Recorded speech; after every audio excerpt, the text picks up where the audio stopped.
Aí, estamos de volta. Então, agora estamos ficando craque nesse negócio aqui, hein? Pois é, já rapidinho.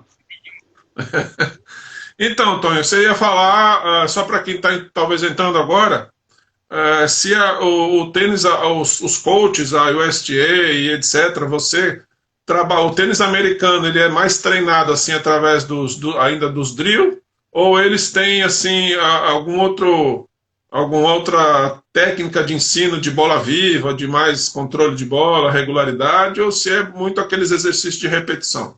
Sim, eu acho que mais do que só pelo drill e pela bola viva, o approach dos americanos é um approach muito técnico. As correções do jogo são de ordem técnico. Bate assim, mexe a mão assim, e muito também orientado nas mãos do jogador e menos nas pernas, na técnica das pernas. Marcelo, só tenho que fazer uma pequena pausinha aqui. Vou mandar um grande abraço para o meu amigo Silvio Bastos, que está Aí, por Silvio aí. Bastos, Tá legal, grande legal. Silvio. Abraço por aí. Bom, Ele fez então, algum comentário ali das Williams que eu não consegui pegar. Silvio, se você puder repetir, por favor. bom, e continuando com isso, Marcelo, o Higueras, o José Higueras, que trabalha na USTA aqui, ele todos esses anos ele tem tentado influenciar o tênis americano um pouco com a ideia do tênis espanhol. Então, tem muitas coisas nesse mundo globalizado que já chegaram por aqui, né? Os exercícios do Pato Álvares, todo mundo faz, errado, mas fazem. É, e as ideias do tênis espanhol estão muito mais por aqui também do que antes. Mas, de qualquer jeito, quando eu penso nisso, Marcelo, eu acho que o tênis é jogado muito dependendo da cultura dos lugares. Quando a gente olha para trás a história do tênis americano, aqui teve muitos jogadores bons e no passado todos eles diferentes. O McEnroe era diferente do Connors, o Connors era diferente do Agassi, o Agassi era diferente Sam? do Sampras, era um pouquinho mais individualizado, que eu acho que a ideia desse país é um pouco o indivíduo, né? Ver as características fortes de um jogador e entrar por aquele lado no desenvolvimento dele. Então, eu acho que talvez a mentalidade espanhola não vai muito da mão com a mentalidade americana.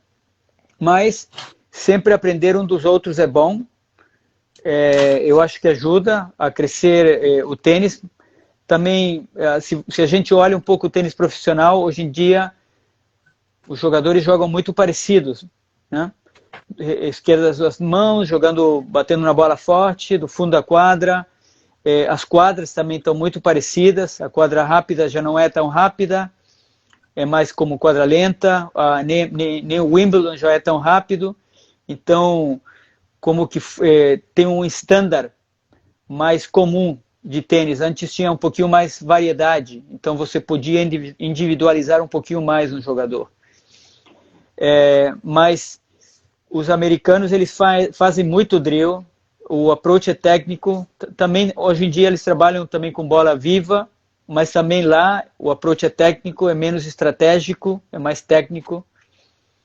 E, bom, isso aí é a minha experiência. Alemão também é um pouquinho diferente, é um pouco mais organizado de processo do que o americano, eles fazem processos mais longos, né? Eu tinha meus alunos 10 anos, um garoto que jogava bem com 10 anos ficava comigo até os 20 anos. E aqui, quando você passa o ano e meio com o jogador, é um sucesso incrível, né? Quer dizer que você está fazendo um trabalho ótimo, porque senão eles vão embora. É. Tonho, aproveitando aqui uma pergunta do Ricardo Tonicello. Ricardo Tonicello é um treinador que ele faz parte do Comitê Infanto Juvenil Comitê Kids da Federação Paulista, e ele é um especialista no desenvolvimento motor. E ele está perguntando aqui para você se nos Estados Unidos se trabalha com o desenvolvimento motor, as habilidades motoras para o tênis? Se tem um trabalho, porque a gente sabe que nos últimos anos aí as crianças estão cada vez com mais carentes, né, daquela coordenação motora, do refinamento motor, que não sei se você concorda, mas é super importante aí para o desenvolvimento dos golpes, da técnica e do jogo da criança, né? Claro, claro, eu concordo com isso. E também o que eu tenho observado aqui é que o fitness, o desenvolvimento do físico aqui vai muito pelas capacidades mais do que pelas habilidades. Então, o desenvolvimento de habilidades não tem, que eu conheça, muitos treinadores tomando realmente conta disso. É um assunto que é um pouquinho desconhecido para eles, né? Porque, como você disse, Marcelo, o americano é muito de volume, né? Então é de correr muito, ter muita força, melhorar capacidades mais do que habilidades. E eu acho que o assunto das habilidades são muito importantes. Eu boto nos nossos treinos sempre, especialmente com crianças, o treinamento de habilidades. De algum jeito ou outro, sempre tem alguma coisa para melhorar as habilidades. Eu acho que isso ajuda o jogador muito no futuro, né?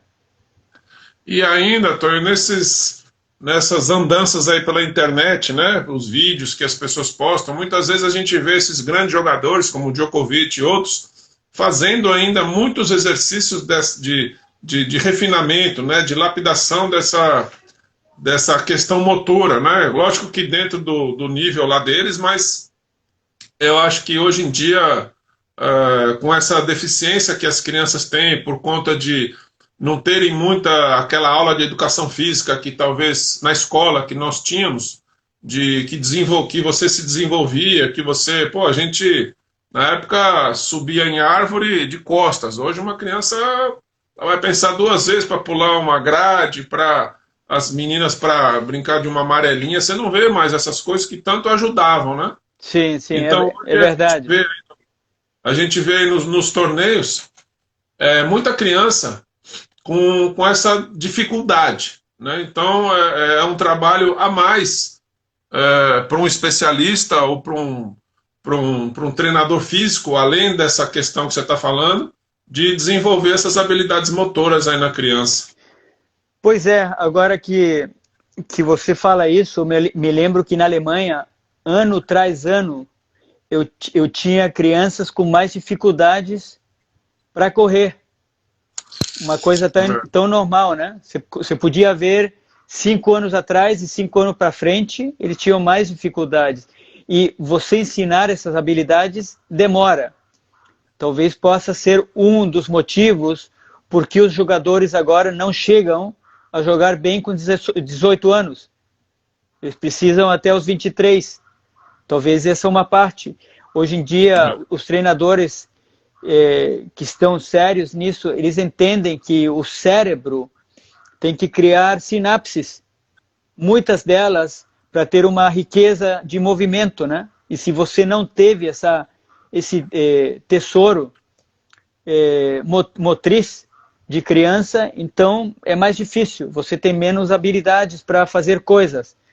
Tem muitos jogadores ótimos, bons, profissionais, que não conseguem dar um slice legal, ou bater um voleio de esquerdo legal, não é? São coisas que antes para nós, eu me lembro você com 13 anos já dava um slice, ia para a rede e o Tonho não conseguia passar, né? Tonho, não vale contar mentira, hein? É isso aí. Até agora você estava falando tudo verdade, isso aí não sei não. Deixa eu aproveitar aqui, Tonho, e fazer a pergunta do Denis Correia, a segunda pergunta dele. Quais hábitos, padrões e rotinas de comportamento você poderia atribuir ao sucesso da Graf, assim como da Kenny? Sim. Eu acho que as duas coisas em comum, disciplina, muita intensidade, energia, muita energia, e muita motivação. Também eu diria que muita autoconfiança. A ideia de que eu jogo tênis bem e estou treinando para jogar lá em cima, com as melhores. Então, esses seriam os padrões. Também regularidade nos treinos. Eu, por exemplo, com a Steph, eu não tive nunca um treino ruim. Nunca. Jamais. Não sei o que é isso. Ela entrava e treinava bem todo dia, qualquer hora, qualquer lugar. Daí vou contar uma história dela com respeito à motivação que me impressionou muito. E com a Sônia também, jamais um treino ruim. Todos os dias, os treinos com ela eram bons. E você começa até a achar normal, né? E não é normal. Então, você falou uma coisa agora que me chamou a atenção. Ambas, tanto a Graf quanto a Kenny, elas sempre estavam enxergando 5, 6 anos lá na frente, né? O objetivo, as metas eram lá na frente. Mas em que momento, assim, elas começaram a trabalhar, vamos dizer, mais duro e principalmente começavam a jogar torneios, os ITFs que sejam, começaram a jogar os profissionais, com que idade, mais ou menos? Bom, eu conheci a Steph com 16, 17 anos e ela naquela época já era uma profissional boa, então eu não vi aquela passada dela, né, de júnior, mas eu conheço a história dela, eu sei que ela, aos 13 anos ela já tinha um nível tão alto que ela já conseguia jogar com os profissionais.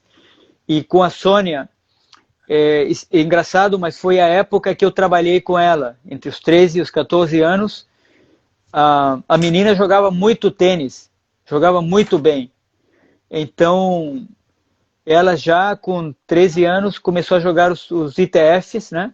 Me lembro que no começo ela só podia jogar um número, acho que eram 8 por anos, e já com 13, final de 13, 14 anos já começou a jogar os qualis dos 10Ks, dos 10 mil dólares de meninas, né? Mas ela tinha muito nível já, ela jogava muito bem. Eu acho que a Steph tinha mais nível naquela idade. Ou o tênis feminino era mais baixo, mas ela já conseguia jogar um nível mais alto do que a Agora, Sônia. Aproveitando, uma dúvida assim que a gente tem, esse alto nível, vamos dizer assim, considerando as devidas proporções aí da idade, que as duas aos 13, 14 anos tinham, isso aí é uma coisa que não cai do céu, né? E para uma menina ter esse alto nível aos 13, 14 anos, ter condições de buscar mais nível nos ITFs, a preparação delas, com muita seriedade, começou, sei lá, creio eu, 10, 11 anos, 12. Pois é, o desenvolvimento delas começou muito cedo, e talvez antes. A história da Steph eu conheço muito bem, porque o pai me contou na época que eu trabalhava com ela, e eu acho que ele fez algumas coisas muito inteligentemente. A primeira história que ele me conta foi que um dia ele estava com a Steph correndo no bosque, que fala bosque? Árvore? Bosque. No parque.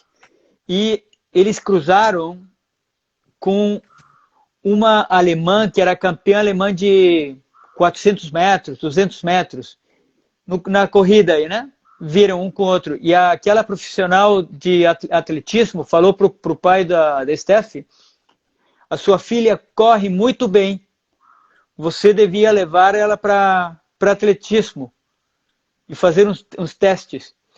E ele levou a Steph para o centro de alto rendimento, fizeram os testes e perceberam que a menina pulava em alto muito mais do que todo mundo. Se ela tivesse treinado para atletismo, ela teria sido uma boa atleta, sem dúvida. Então aí, isso junto com uma fita que ele viu da Tracy Austin, quando a Tracy Austin era pequena, ele viu a Tracy Austin e olhava para a filha olhava para a Tracy Austin, olhava para a filha e disse, a minha filha joga igual, tem o mesmo nível. A gente falando de 7, 6 anos. Então ele começou a botar interesse no treino da filha, né? E o começo dela, ela jogava meia hora por dia. Ele falava, vamos jogar tênis meia hora, e ele tirava ela da quadra. Eu quero jogar mais. Não, vamos embora, tenho que fazer coisas. Ele não deixava ela jogar mais. Porque o que ele queria fazer era instalar aquela fome de jogar tênis. Então ele foi subindo aos pouquinhos, de meia hora a 45 minutos, de 45 minutos um pouquinho mais, até o momento que, já mais velha, ela já conseguia treinar 1 hora com uma qualidade ótima. Não era ele pedindo para ela treinar, era ela pedindo para ele treinar ela, por favor, que ela queria jogar tênis. E isso ficou na cabeça dela. Quando eu conheci ela, com 16, 17 anos, era uma menina que ela chegava na quadra e botava tudo, uma intensidade que eu sou mais velho do que ela, eu também jogava tênis, ela me matava de cansaço fisicamente, de concentração, era muito intensa. E ela já tinha esse hábito, né? Essa parte já não teve nunca mais problema de você tem que treinar, você tem que botar água na sua mala, levar toalha. Isso aí não existe. E aqui já tinha autonomia total, né? Total, autonomia total. E eu vou te contar uma coisa que me impressionou muito, e me senti muito mal quando isso aconteceu, né? A Steph, não me lembro que ano, ela ganhou o Golden Slam, que foi os 4 Grand Slam e as Olimpíadas. Não me lembro que ano foi isso. E ela, depois disso, ela se machucou um pouco do joelho, da patela. E a Steph já era uma jogadora feita, tinha ganho tudo, ela podia estar satisfeita. E a gente veio para cá, para Boca Raton, para treinar. E treinávamos muito cedo, acho que às 7 da manhã, 7h30. E eu, aquela manhã, olhei pela janela e estava chovendo um pouquinho. Então eu disse a Tonho, hoje não vou nem tomar café, nem tomar banho, vou dar uma olhada na quadra por acaso, né? Eu chego na quadra, Marcelo, às 7h05 da manhã, 7h20, sei lá que horas era, muito cedo, e eu vejo a Steph com uma squid, você sabe aquelas esponjas? Secando a quadra para ela treinar. De joelhos no chão, secando a quadra. Uma jogadora daquele nível. Ela já tinha ganho, como disse, os 4 Grand Slams seguidos de Olimpíadas, e já tinha ganho vários Grand Slams. Dinheiro não precisava, né? Não precisava treinar para ganhar dinheiro. O dinheiro já estava aí. Mas o sentido de responsabilidade que ela tinha era de um outro mundo. E eu disse, nossa senhora, eu era quem devia estar secando a quadra, não ela, né? Bom, essa é uma historinha da Steph. Muito legal, muito bom aí as pessoas que estão escutando, né? A gente tem alguns vídeos aí também do Nadal, né? Arrumando quadra, essas coisas aí que fazem toda a diferença.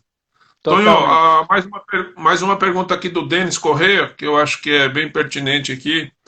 Tonho, o que você acredita ser um currículo de competências táticas para os jogadores de até 14 anos e dos 14 em diante? Um currículo de competências... No que diz respeito às prioridades. De competências... As ferramentas, né? Vamos dizer, currículo aqui seria as ferramentas... Ferramentas táticas. Táticas, é. Bom, na verdade... Denis, né, o nome? Denis. Eu acho que com 14 anos um jogador já devia fazer tudo. Se a gente fala de competências táticas, ele devia fazer tudo, ele devia ser bom na defesa. Eu acho que a defesa talvez é a coisa mais importante no começo do tênis, porque os garotos não têm muita força no começo, então eles não ganham muito ponto no ataque. Mas Bom, a minha experiência, Denis, quando eu jogava júnior, aqui tem um grande júnior aqui assistindo, né, o Chapecó. Os jogadores que jogavam conosco naquela idade, os bons, eles faziam tudo. Vamos falar de Guy Forget, Emílio Sanches, Amos Mansdorf, Fernando Roese, Carlos Chabogoit, Carlos de Laura. Esses caras faziam tudo. Tinha que bater um lobby com Toffsen de esquerda no momento importante, estava lá. Estava o approach, estava o voleio, a curtinha, o que a gente tinha menos do que os jogadores de hoje, seguro que era aceleração, físico e aceleração. O tênis não passava só pela aceleração, hoje passa muito por isso. Mas eu ainda penso que a gente tem que tentar desenvolver tudo até os 14 anos. Depois, eu acho que fica um pouco mais difícil. Os elementos táticos, especialmente. Beleza. Bom, Antônio, tem um monte de perguntas aqui, mas eu queria ver se a gente... Aqui o Marcelo Sandoval está perguntando qual é a diferença da formação infanto... Marcelo Sandoval é um treinador aqui em São Paulo, ele faz parte também do comitê da Infanto Juvenil da Federação, e ele pergunta qual a diferença da formação Infanto Juvenil nos Estados Unidos e na Europa, e a transição, qual que é a diferença? Bom, eu vou falar da Alemanha, porque eu morei lá e trabalhei lá. Não sei se a Bélgica é igual, a Holanda é igual, mas eu acho que a diferença, se a gente olha para os Estados Unidos e para a Europa, é que a Europa é mais de processo. As pessoas acreditam mais em processos de longo prazo. Então, a imagem do coach também não sei se agora, eu saí de lá em 2010, já passaram 10 anos, as coisas mudam em 10 anos, mas a imagem do coach é uma imagem um pouquinho mais de respeito também, né? O treinador, os meus alunos, se eu não dava o ok para eles, eles me chamavam de Senhor Fernandes, e os pais também. Então eu não tive muito os pais me dizeram o que fazer. Os pais queriam saber o que eu estava fazendo, mas eles não falavam para mim, faz isso, faz aquilo. Aqui nos Estados Unidos é diferente. Aqui os processos são bem mais curtos. Você muitas vezes é contratado para desenvolver uma parte X. Vem um pai e diz, olha, eu quero que você ensine a direita para o meu filho, né? Eu tive alunos assim, alunos que jogam legal agora, tem um pai deles que vieram para mim só para eu ensinar a direita, ou para ensinar o footwork, né? Como eles sabem que eu tenho aquela conexão com a Espanha, com o Pato Álvares, eles vêm para eu ensinar como é que um espanhol se mexe na quadra, as técnicas.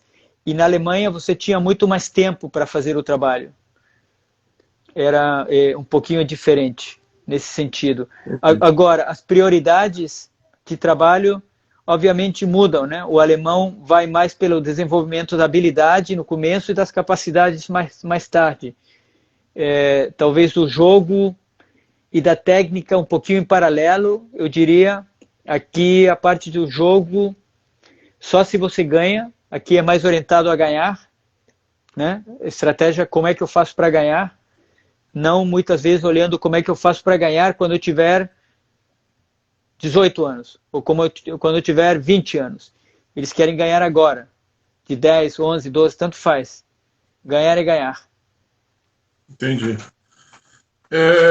Bom, Antônio, agora eu tenho aqui até umas pessoas perguntando no WhatsApp aqui também, mas eu acho que a gente teria... vamos entrar um pouco mais profundo aqui na Kenny, né? Que é a menina aí de 21 anos, que hoje ela é 4 do mundo.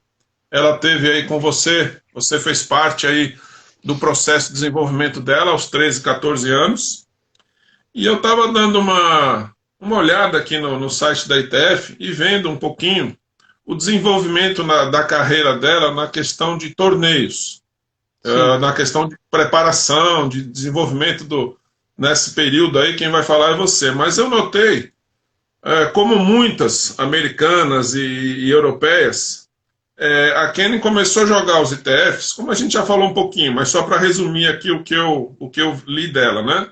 Ela começou a jogar os ITFs aos 13 anos.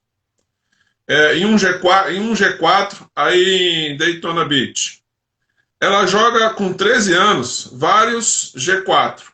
Passa alguns qualis, chega em algumas semis, é campeã de um e vice em outros. Nos 14, 15, ela já joga qualis de G1. Qualis de G1, de GA, joga GB1, faz semi do Orange Bowl, né? Acho que ela devia estar com você, ou recém-saído. Vem para o Banana Boy, para esse Copa Gerdau, perde na segunda rodada, ou seja, nada expressivo. Aos 14 anos, paralelo aos torneios infanto-juvenis, esse G1, GA, ela já começa a jogar tênis profissional. Joga torneios de 10 mil e já joga. Isso aí não sou eu que estou falando, não. Isso aí está escrito lá, tá? Qualis de 25 mil. Aos 14 anos, ao invés dela jogar a chave, talvez, um convite, alguma coisa, até mesmo um quali de 10 mil, ela já joga quali de 25 mil. E aos 15 anos, ela já joga qualis maiores ainda, que são os qualis de 50 mil. Não tem nenhum resultado expressivo, mas você acompanha torneio por torneio dela, ela não... Tipo assim, ela jogou um quali de 25, perdendo a primeira rodada, o próximo torneio é outro quali de 25, se não de 50. Ou com convite, ou de alguma maneira ela entrava. Então a gente nota que esse planejamento da carreira dela na questão de torneios sempre foi, talvez, jogar muito acima daquilo que, não tecnicamente talvez, né? Porque acredito que ela tenha sido preparada para isso. E uma das pessoas que teve muito a ver nesse momento, com certeza foi você.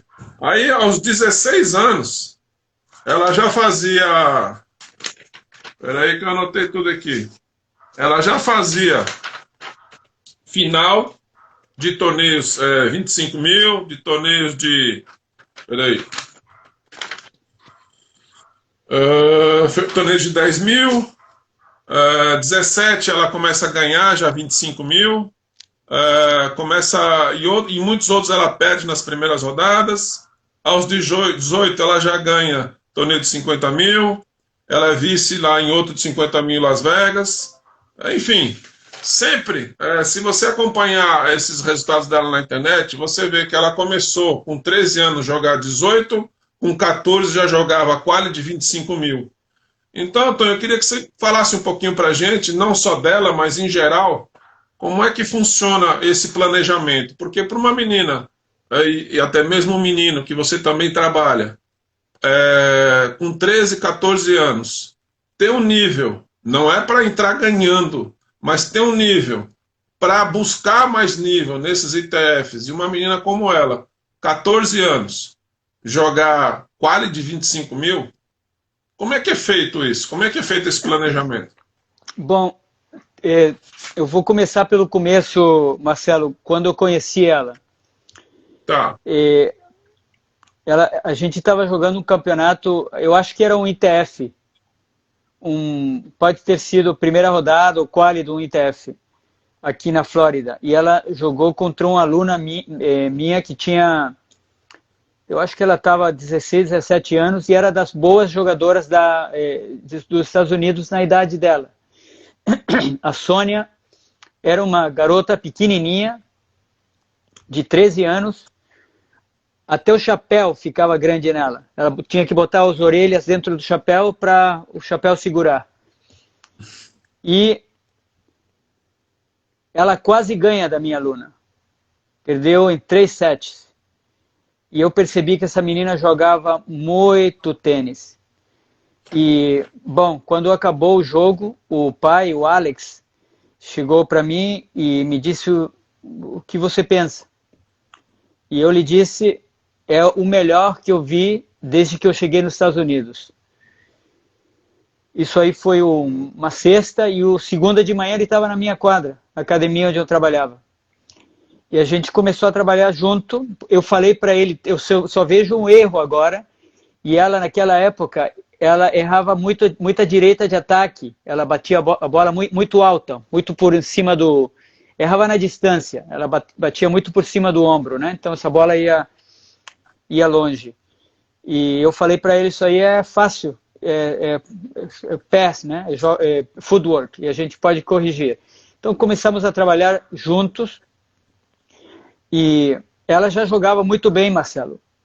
Eu sabia que essa menina ia jogar bem tênis. Obviamente, eu não sabia que ela ia ganhar o Australian Open. Eu também não sei se ela vai ser número 1 do mundo, mas eu sabia que ela jogava muito melhor do que o average que eu já tive, né? Ela jogava muito. Então, o assunto com ela, desde minha perspectiva, nunca foi nível. Ela sempre teve nível. O que ela não tinha, e eu acho que ainda é a parte mais fraca dela, era o desenvolvimento físico. E eu sempre empurrava o pai para deixar ela um tempo treinar físico. Vamos treinar o físico, vamos treinar as pernas um pouquinho, vamos melhorar a coordenação das pernas. Com as mãos e os olhos, ela é incrível, ela bate em todas as bolas perfeito. Ela naquela época tinha um erro técnico com saque, que a gente conseguiu melhorar um tempo, mas daí eu perdi. Ela saca basicamente ainda bastante parecido do que ela sacava quando tinha 14 anos. Não teve muito desenvolvimento técnico no saque, na direita, na esquerda, ela estava bastante feita. Mas o físico era meu problema. O assunto com ela, como jogador de tênis, sempre quer jogar bem, sempre quer ganhar. Quando ela trabalhava físico, ela se cansava e o dia seguinte ela jogava mal. Ou 2 dias depois ela jogava mal. Não tinha aquele feeling que ela gostava sempre, né? Então o que ela fazia, ela fugia. Ela ia para casa e descansava um dia do físico, jogava tênis.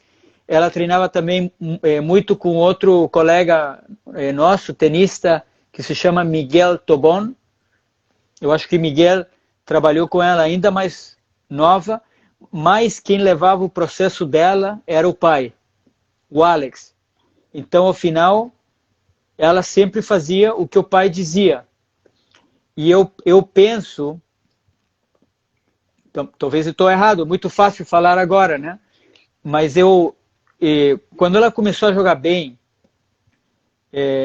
depois vou voltar para o planejamento, Marcelo, mas quando ela começou a jogar bem, as pessoas falavam, nossa, que bem que ela está jogando. E para mim, eu pensava, ela podia estar jogando muito melhor, já. Se ela tivesse botado mais atenção quando tinha 13, 14, 12 anos no desenvolvimento físico. Era a minha opinião. E ainda penso assim, quando eu vejo ela jogando, eu não fico surpreendido que ela seja número 4 do mundo. Ela joga muito bem. Talvez eu fico surpreendido que ela demorou até os 21 para chegar lá. Ela podia ter chegado antes, talvez, quem sabe? Porque ela teve uma época, na transição, eu sempre segui a carreira dela porque eu gosto muito dela, ela é uma menina muito legal. E o pai também sempre foi muito legal comigo. Que ela jogava muito tênis, mas fisicamente não dava para jogar com as grandes. Então isso aí demorou um pouquinho. Ela conseguia jogar de tu a tu, mas não conseguia ganhar. Isso aí demorou até ela crescer um pouquinho mais, e ela cresceu. Eu acho que com 16 anos ela pegou uma crescida e chegou a 1,70 m mais ou menos, que foi quando ganhou o Orange Bowl de 18. Ela ganhou o Orange Bowl de 18 com 16. E aí ela já começou a ganhar. O ano seguinte ela não jogou tão bem. mas a Sônia tem uma cabeça competitiva muito especial. Ela é muito boa, ela compete muito bem. E ela joga muito bem, ela é super estratégica, inteligente, mas a parte física estava por trás. Então, eu acho que essa parte foi a parte que fez o desenvolvimento dela um pouquinho mais lento. Até eu vi ela... Sim, me diga. Não, não. Um ponto aí que você está falando que eu acho super importante, quando você fala assim, ela tinha uma cabeça forte, ela tinha uma cabeça boa, ela enxergava bem o jogo, essas coisas todas, né?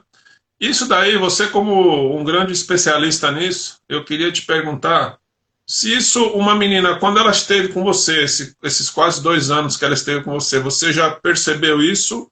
Isso é uma coisa que a gente consegue criar, a gente consegue melhorar, ou a pessoa já tem que ter e você só vai direcionando? Bom, eu acredito que a gente consegue aprender muita coisa. Mas eu acho que no caso dela, ela já tinha aprendido muito cedo. Então, obviamente, quando você tem um jogador que sabe coisas que você não precisa de ensinar, você vai mais rápido. É a mesma coisa que a gente estava falando com físico, né? Agora a gente precisa de um tempo para desenvolver habilidades físicas. Bom, ela jogava tênis de muito jovem, muito criancinha, né?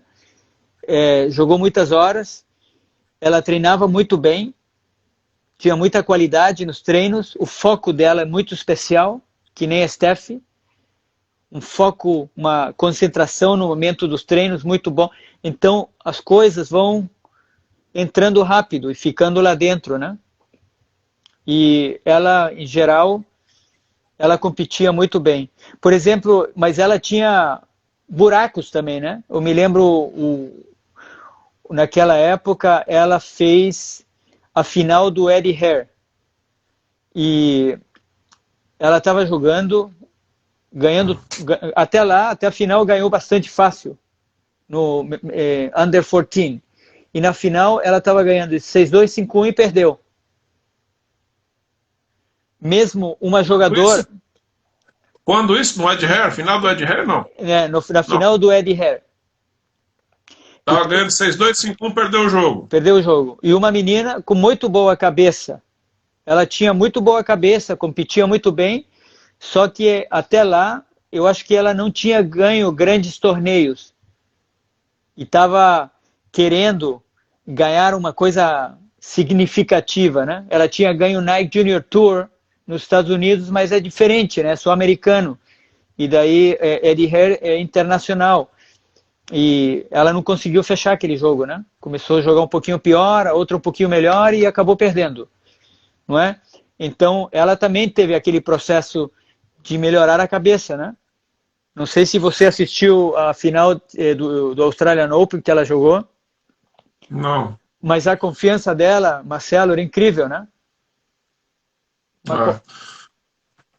Deixa eu aproveitar, Tony, de fazer uma pergunta, ainda falando um pouquinho dessa idade aí de 10, 11, 12 anos, 13, 14. Assim, aqui, pelo que a gente acompanha, obviamente não todo mundo, não todos os pais, não todos os tenistas, eles dão muita... Não todos, tá? Muita importância e muito valor para aquela criança que com 9, 10, 11, 12, até a gente chama 11, 12, 13, 14, ganham muito. Enchem lá o pai muitas vezes tem que aumentar as prateleiras do quarto para colocar mais troféus. Então, está muito ligado o bom trabalho que eventualmente é feito a ganhar torneios. Sim. Seja isso até os 13, vamos dizer 13, 14, vai. Até que ponto isso, vamos dizer, uma criança que até 12, 13 anos ganha tudo que ela joga, não importa o que ela jogue, mas não vai jogar com 11, 12 anos, não vai jogar ITF, até porque não pode, né? Sim.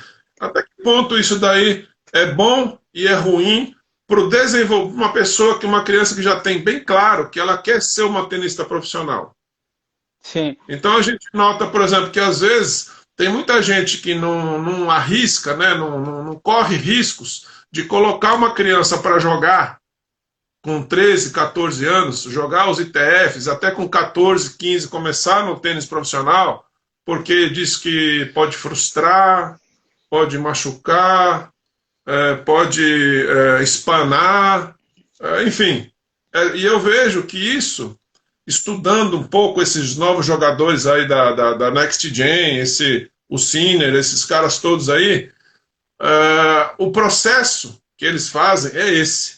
Com 13, 14 anos, eles jogam os ITFs, eles ganhando ou perdendo, eles ficam ali treinando e jogando. A impressão que eu tenho, treinar eu não sei, mas pelo que você vê a sequência de torneios, você vê que eles ficam treinando e jogando. Com 15, 16 assim, estourando, eles começam a jogar os Futures. E nesses Futures, eles não ficam 3 anos jogando Future. Se eles têm um ranking já de, sei lá, 800 do mundo, 900, lá sei eu. O que não é fácil, a gente sabe que não é fácil, mas não é o ranking que proporciona grandes coisas. E ele pode ser o cabeça 2 num Future, e o último a entrar num quali de um 25 ou até mesmo de uns 50 mil, ele vai como ela fez, né? A Kenny fez, e a gente já falou disso. Esse cara ou essa menina, eles preferem jogar esses qualis de 25 ou de 50 do que ser número cabeça 2 de um Future. Sim. Então, assim, como é que você vê essa questão de ganhar muito e não ir para o pau, vamos dizer assim, né? Sim. Bom, Marcelo, o que você disse no começo, de ganhar muito de pequeno, quando você é muito novo, eu acho que depende como você ganha. Eu acho mais importante o como do que o que você ganha, né? Se você ganha jogando tênis legal, tudo bem, não tem problema. Se você ganha, tem jogadores às vezes que ganham porque são muito melhores fisicamente do que os outros. Não são mais altos, mais fortes, e ganham mais quando tem 12 anos, e daí, quando os outros crescem, já não ganham tanto assim, né? Tem jogadores que ganham correndo muito, batendo a bola para o outro lado, mas não tem muita habilidade técnica, isso aí também vai acabar. Então, eu acho importante como você ganhe. Aqui, por exemplo, uma tendência que eu vejo muito é isso de jogar para cima. Eu acho bom você jogar com o objetivo de se desenvolver. Mas também muitos daqueles jogadores, eles fazem porque tem medo de perder nas idades próprias. Então, eu acho que um motivador, uma coisa que mexe as pessoas é o medo. E muitas vezes são os pais que têm medo. Quando, por exemplo, um pai me disse, como você disse, eu não quero estragar a cabeça dela, já estamos mal. Porque o medo que ele sente, ele vai passar para a filha ou para o filho. De algum jeito ele vai passar para lá. Eu tenho medo que se ele perder, vai ficar mal da cabeça. Tem um problema. No tênis você tem que perder, vai perder muito, e você tem que aprender a perder. É muito importante aprender a perder para você conseguir ganhar depois. Tem que perder o medo a jogar tênis, né? A jogar. E agora, quando um jogador passa mais para os níveis para cima, eu acho que o único jeito de chegar lá em cima é ter nível. Eu acho que jogando torneios melhores, você tem a competição, mas também tem os treinos por fora. E o ambiente. Se você vai para sei lá, tem 15 anos e vai para um challenger e consegue ter um nível para competir, se você não tem um nível, não tem nada a fazer aí. Se você não consegue devolver o saque, vai para casa. Se você não consegue fazer um game de ninguém, não é o seu lugar. Mas se você tem um nível competitivo, que pode jogar um setzinho com um jogador profissional e consegue treinar com eles e ver eles o dia inteiro, já começa a perder aquele respeito, né? Então é mais fácil para você entrar naquele ambiente. Duas coisas que eu queria acrescentar aí, Tony. Não sei se você viu, você falando dessa questão de ambiente aí, de quem quer ser bom, né? Tem que estar onde estão os melhores, né? Desde pequeno, eu pelo menos penso assim. Sim. Tem um vídeo que até eu pus lá no meu Facebook, lá, da Kenny. Acho que ela deve ter uns 6, 7, acho que estourando 8 anos, que ela está circulando, eu não me lembro em qual torneio que é agora, com a Clijsters. Eu não sei por quê. No Miami Open. Não sei, é. Você viu esse vídeo? Sim, sim. Ela tem fotos com todo mundo, de criança de 3 anos, porque ela, de criancinha, 4, 5, 6 anos, ela já dizia, eu quero ser jogadora de tênis. Então, o pai levava ela para lá, para misturar. E como ela jogava legal já, era incrível ver uma criancinha de 4 anos batendo na bola, de 6 anos batendo na bola legal, os jogadores olhavam para ela, né? Então a foto era fácil, né? Faz uma foto comigo, assim, claro. Imagina ela tá com 6, 7 anos, já falava que queria ser número do mundo e está circulando ali no Miami Open com a Clijsters. De mão dada com a Clijsters ali. E mesma coisa, não sei o que vai acontecer com ele, mas também eu vi outro dia o filho do Lleyton Hewitt, que acho que tem 11 ou 12 anos, eu acho que era no Australia Open, e ele treinando lá, aquecendo um dos jogadores lá, que com certeza o Hewitt pediu lá uma canja, né, para o filho dele aquecer, estava fazendo lá um 2 em 1 lá. E falando um pouquinho... O Bruguera era igual, né? Eu treinei com o Sergi uma vez quando ele tinha uns 14 anos. Uma criança, ele viajava com o pai e estava lá no meio, né? E completando um pouquinho só, Tonho, o que você falou dessa questão que a gente estava falando dessa questão da criança quando mais novinha, ela ganhar muito, ter muitos troféus lá, eu até acho assim, né, que isso gera muito estímulo, gera muitas coisas positivas, só que em um determinado momento, esse ganhar muito, ele vai acabar, né? E aí que começa a vir as frustrações, e principalmente aquela sensação que eu já ouvi algumas pessoas falarem, mais velhas, que parece que o tênis sumiu. Então, assim, poxa, com 12, com 13, primeira rodada eu ganhava 6-0, 6-0, semifinal, torneios assim, locais, eu ganhava 6-1, 6-2.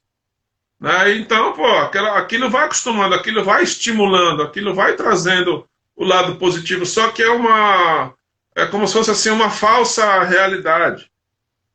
Né? Por quê?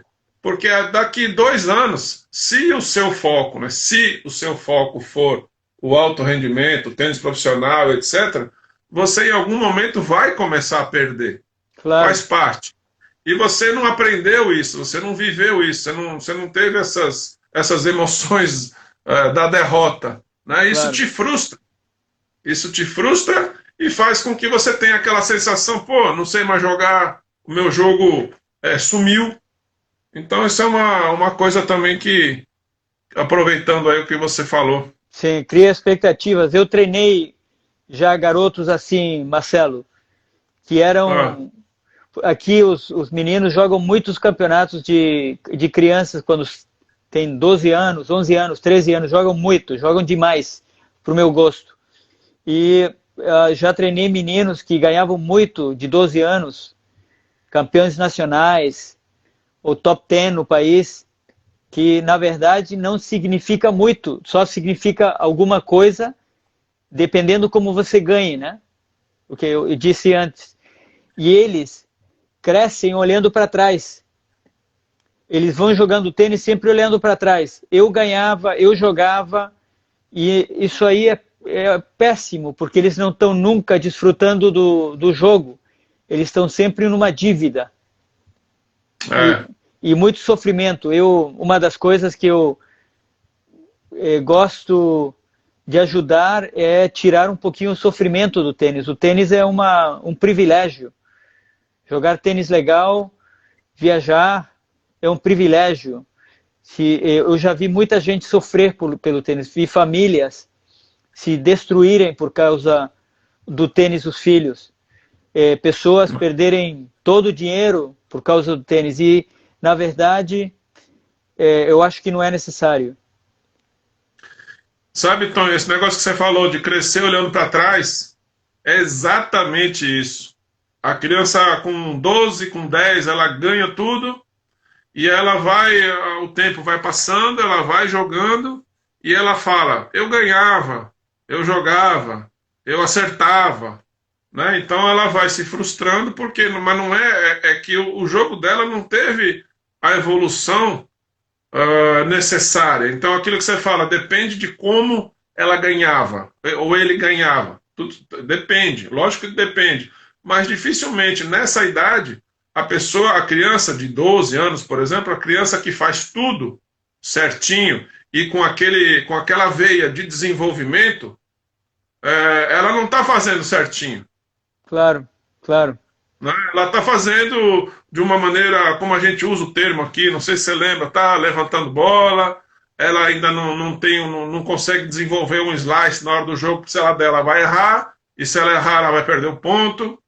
Aí ela olha pro pai, ele olha pro pai, aí aquele sax kick que ela está aprendendo, ela já não vai fazer, porque o risco da dupla falta é muito grande, então ela vai empurrar um segundinho ali, e vai ganhar o ponto, porque a outra vai errar. Só que com o passar do tempo, as pessoas não erram mais, as pessoas evoluem, as pessoas melhoram, né? E não vai. A pessoa, o jogo enraiza daquele jeito ali, Claro. e depois não sei se... Claro, o tênis e o sucesso, em geral, tem um componente que é o risco. E se você não tem a coragem de tomar risco, é difícil, você vai ficar no caminho, né? Por exemplo, uma das experiências minhas, Marcelo, quando eu olho para trás, eu acho que eu fiz um erro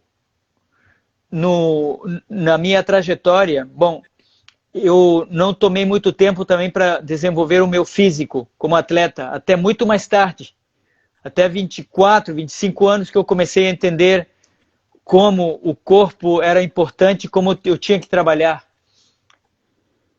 Mas quando eu tinha 17 anos, eu saí basicamente do Chile e de jogar os sul-americanos a jogar profissional. Joguei alguns satélites assim no Chile, que eram de um nível um pouquinho mais baixo, e daí fui para a Europa para jogar satélites, e eu acho que eu não estava preparado. Quantos outros jogadores da minha idade, eles estavam ainda jogando a COSAT. E quando eu vi as chaves da COSAT, nossa, tinha um monte de caras que eram como eu, melhores do que eu, um pouquinho mais fracos do que... Para mim teria sido ótimo entrar naquele passo meio para eu entender que tinha muitos jogadores como eu. E que se eu queria passar para frente, tinha que passar por aquela massa de jogadores bons, né? As chaves tinha Muster, tinha Haidt, tinha Lasek, depois um outro tcheco que jogava pra caramba. E a gente, Marcelo, naquela época, em Sul-América, eu cresci e no Chile eu jogava com Queirolo, com Vacareza, deu, né? E daí a gente jogava sul-americano e jogava jogo duro, estou falando de jogo duro, né? Você, Fernando Reze e o Chapecó, é verdade. O Di Laura já era um ano mais velho, o Ancins era uma idade mais velha, então... Tinha o Arguejo, também lembra do Arguejo? Claro, também muito bom, mas mais velhos. Então eu, pessoalmente, eu não conhecia o que era jogar um campeonato do primeiro jogo até o último jogo a um nível alto. Duro, né? Primeira rodada, 7-6-4 na negra, né? Claro, eu não conhecia. Você sabe que eu fiquei surpreso, super surpreso, uma vez que eu vim aqui porque para mim só tinha o Chapecó melhor do que eu. Só isso. Então eu vim aqui a jogar a Sunshine Cup. E a gente joga contra a França. O meu time era Ivan Campos e eu. E jogamos contra a França. Ele joga contra Courtois. E eu joguei contra um baixinho que se chamava Benavilés. E raramente eu jogava com um cara que era do meu tamanho. Baixinho como eu. Eu perdia para cara mais alto do que eu, mais forte. E eu começo a jogar com esse baixinho e o primeiro set eu não vi a bola. Ele me deu de 6-1. Acabei ganhando 7-6 no terceiro. Eu ganhei aquele jogo só porque eu tinha experiência em ganhar jogos duros. Enrolar os caras. Não por tênis. E daí eu comecei a perceber que, como eu tinha, no Brasil tinha 2, na Espanha tinha 5, Israel tinha 2 mais, ou 3, a França tinha 4, Tchecoslováquia tinha os outros tantos, aí eu comecei a perceber que eu não era tão especial como eu pensava.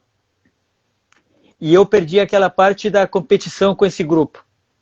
Pulei. E não foi bom para mim. Tonho, falta 3 minutos. A gente volta ou vamos se despedir por aqui? Você, quem sabe? Não, você quem sabe. Eu acho que tem muita gente comentando uma coisa. Se a gente puder voltar mais uma meia horinha, eu acho que a gente deixa todo mundo satisfeito aí. Vamos lá. Vamos lá? Vamos. Então eu já vou encerrar aqui. Pessoal, mais uma vez eu peço, quem tem perguntas, algum tipo de comentário que queira que o Tonho fale, por favor, escreve de novo. Tá bom? Até já, pessoal. Até já, Tonho.